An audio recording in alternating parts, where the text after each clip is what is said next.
President ने grand cross of the order of honour दिया है अभी अभी प्राइम मिनिस्टर नरेंद्र मोदी को। लेकिन उन्होंने मर्सिडीज अपनी बना ली है, उन्होंने आईफोन अपना बना लिया है, और हम कहाँ पे हैं? साड़ी लात उत्ते। गेट आउट फ्रॉम ग्रीस का ट्रेंड वहां पर लगा और हम देख रहे हैं कि इंडियंस को वेलकम बहुत अच्छे तरीके से पाकिस्तान के लिए जाओ जाओ इंडिया के लिए आओ आओ ऑटोमेटिकली लग रहा है। और पाकिस्तानियों के बड़े बुरे हालात हमें नजर आ रहे हैं वहां पर। रोड पे का एक झंडा लगाया है, जो सिर्फ हमने झंडा हिलेगा तो अवाम उसके नीचे इधर दौड़ेगी, उसके साए के नीचे कभी इधर लहराएगा तो इधर अवाम दौड़ेगी। हमने सिर्फ यही दिखाना था, हम इतना की गए आगे, इससे ज्यादा नहीं हमें आगे बढ़ना। उनके लिए कोशिश करते रहे, उनको आगे बढ़ाते रहे। ये जो उनकी इज्जत उनको मिल रही है, प्यार मोहब्बत मिल रहा है, जो उन्होंने कमाया है। और नमस्कार दोस्तों, आप लोगों को पता ही होगा प्रधानमंत्री नरेंद्र मोदी साउथ अफ्रीका के दौरे पर गए हुए थे ब्रिक्स की मीटिंग के लिए, पर अब वो उधर से ही ग्रीस के दौरे पर चले गए हैं। तो ग्रीस की प्राइम मिनिस्टर ने वहां के सर्वोच्च नागरिक सम्मान से सम्मानित किया है। इसे देखकर जो पाकिस्तान के लोग हैं उनकी जल गई है, क्योंकि ग्रीस अपने वहां पर पाकिस्तान गो बैक के नारे लगाता है, क्योंकि पाकिस्तानियों को कोई भी पसंद नहीं करता है। आप देखे पाकिस्तानियों ने क्या बोला इस पर। ग्रीस की प्रेसिडेंट ने grand cross of the order of honour दिया है अभी अभी प्राइम मिनिस्टर नरेंद्र मोदी को। क्या कहते हैं आप? एक्चुअली हमारे कुरान पाक में एक लाइन है, वतुइज़्ज़ु मन तशा वतुज़िल्लु मन तशा। अल्लाह ताला जिसको चाहे इज्जत दे, अल्लाह ताला जिसको चाहे जिल्लत दे। तो ये जो इज्जत का जो एक मकाम है प्राइम मिनिस्टर नरेंद्र मोदी जी को मिला है, ये पहला नहीं वाकया। वो किसी भी कंट्री में विजिट पे जाते हैं, ऑफिशियल विजिट होता है, बहुत शॉर्ट टर्म होता है, लेकिन उस शॉर्ट टर्म के विजिट के जो इम्पैक्ट होते हैं वो कई सालों तक जो है रहते हैं। अभी हमने इस साल जितने भी उनके विजिट हुए ऐसे ही है, जो है हाई सिविलियन अवार्ड से, ऑनर्स अवार्ड से, रेड कारपेट से, वार्मली वेलकम से उनको जो है वहां पर ठहराया गया, उनका इस्तकबाल किया गया। तो बेसिकली हुकूमत तो वो इंडिया के अंदर करते हैं, प्राइम मिनिस्टर वो इंडिया के हैं, लेकिन उनकी पॉलिसीज इतनी फ्रेंडली है और वो अपने कौम के साथ लॉयल है, अपने अवाम के साथ मुखलिस है। यही वजह है कि बाहर की दुनिया दुनिया उनकी इज्जत करती है कि ये ईमानदार शख्स है। और ईमानदारी में कहते हुए बहुत कीमती खूबी है जो किसी किसी इंसान के अंदर होती है। मोस्टली हम देखते हैं पॉलिटिशियंस होते हैं 3-4 साल तक हुकूमत करते हैं, फिर उनके करप्शन के किस्से खुलने लग जाते हैं।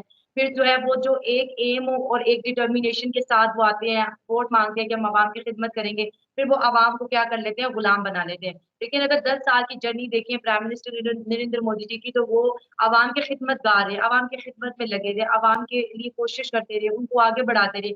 ये जो उनकी इज्जत उनको मिल रही है, प्यार मोहब्बत मिल रहा है, जो उन्होंने कमाया है। और इंडियन जितने भी हैं उन्होंने अपने प्राइम मिनिस्टर नरेंद्र मोदी को सपोर्ट किया, पीएम के पीछे वो ताकत बन के खड़े रहे हैं। दैट्स वाई ये जो खबर आप हमें दे रही हैं, मुझे नहीं लगता है कोई इतनी बड़ी है, क्योंकि वो कहीं भी चले जाते हैं ऐसा ही वेलकम होता है। ये उनकी शान है, ये भारतीयों का सम्मान है, ये भारतीयों की रिस्पेक्ट है, क्योंकि प्राइम मिनिस्टर पूरी इंडिया को रिप्रेजेंट कर रहे हैं। तो प्राइम मिनिस्टर नरेंद्र मोदी जी के साथ जिस तरह से बिहेव कर रहे हैं, वो आम रूटीन में पूरी इंडिया के अवाम के साथ वैसा जो है बाहर के लोग बिहेव करते हैं। हर जगह पे इंडिया को बहुत प्यार, बहुत सम्मान दिया जाता है। वजह क्या है कि ये ऑनेस्ट लोग हैं, ईमानदार हैं एंड हार्ड वर्किंग है।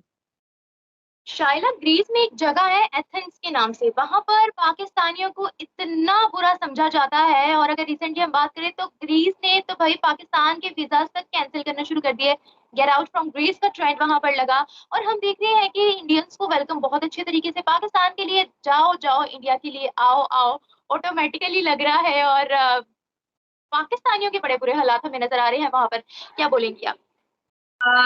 एक्चुअली ना, जब आपसे कोई नफरत करता है ना, उसके पीछे कोई वजह होती है, ऐसे नहीं। अगर यूरोप आपसे नफरत करता है या अंग्रेज आपको इसलिए पसंद नहीं करते कि आप मुसलमान हैं, तो ये हमारी सबसे बड़ी बेवकूफी है। ऐसा नहीं है, यूरोप ने या अंग्रेज देश जितने भी हैं सबने पाकिस्तानियों को सपोर्ट भी किया है, हमें एड्स भी दिए हैं, हमें डॉलर्स भी दिए हैं कि ये जो मुल्क है गरीब है अपने पाँव पे खड़ा हो जाए।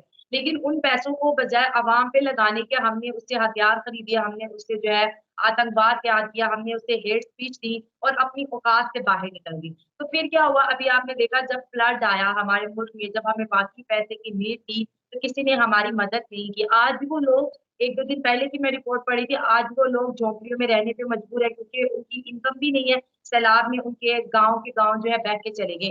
फिर उसके साथ साथ हमारा जो पर्दाफाश अल्लाह ने करना था, क्योंकि हम जालिम लोग हैं, जुल्म करते हैं गरीबों पे, गरीबों का पैसा खा लेते हैं। टर्की के अंदर अर्थक्वेक जब आया तो हमने जो उनको एड भेजी वो उन्हीं की थी। इससे भी पूरी दुनिया के सामने आ गया कि पाकिस्तान की हुकूमत इतनी जालिम है कि जिन गरीबों को हमने ये एड भेजी थी उन तक नहीं की, ये हमारे जो है स्टोर्स के अंदर मौजूद थी, हमने इसको कमर्शियल लेवल पे बेचना था नई टिकट लगा के। लेकिन उन्होंने मर्सिडीज अपनी बना ली है, उन्होंने आईफोन अपना बना लिया है। और हम कहाँ पे हैं? साड़ी लत उत्ते। वो बाबे वाली एक कहावत है कि साडा बाबा उत्ते, बस वही हमारा बाबा ऊपर है बस, और हमारा कुछ भी नहीं है। हमने सिर्फ 40 करोड़ रुपए का एक झंडा लगाया है, जो सिर्फ हमने झंडा हिलेगा तो आवाम उसके नीचे इधर दौड़ेगी, उसके साए के नीचे कभी इधर लहराएगा तो इधर आवाम दौड़ेगी। हमने सिर्फ यही दिखाना था, हम इतना की गए आगे, इससे ज़्यादा नहीं हमें आगे देखो मैं एक बात बोलूँ, एक बंदे ने एक यहाँ पे स्लोगन दिया है, हकीकी आज़ादी। मैं कहता हूँ कि 76 सालों में आप फ्री ना उस बंदे के ऊपर, उस बंदे का विजन देखें कि ये स्लोगन 100% दुरुस्त है, हकीकी आज़ादी। जब तक हम बहसीते इंसान आज़ाद नहीं होंगे, हम ये नहीं कह सकते कि हम एक आज़ाद नेशन है। आज़ाद नेशन जो होती है उनके अपने राइट्स होते हैं, उनके राइट्स को कोई भी बंदा नहीं तोड़ सकता, और हमारा कोई हक ही नहीं है, हमारा कोई राइट ही नहीं है। जिसका दिल करता है, हमें जैसे दिल उसका करता है हमें ठोक देता है, और हम ठुकने के बाद कहते हैं शुक्र है या अल्लाह थोड़ा ठुके हैं। लिहाजा इंडिया जहाँ भी पहुँचा है ये एक, हालांकि देखें अब उनका जो वज़ीर आज़म है चिट्टा अनपढ़ है, एक चाय फरोश था, लेकिन उसके पीछे ब्रेन है, वहाँ पे जो काम जिसका है वो कर रहा है। हमारा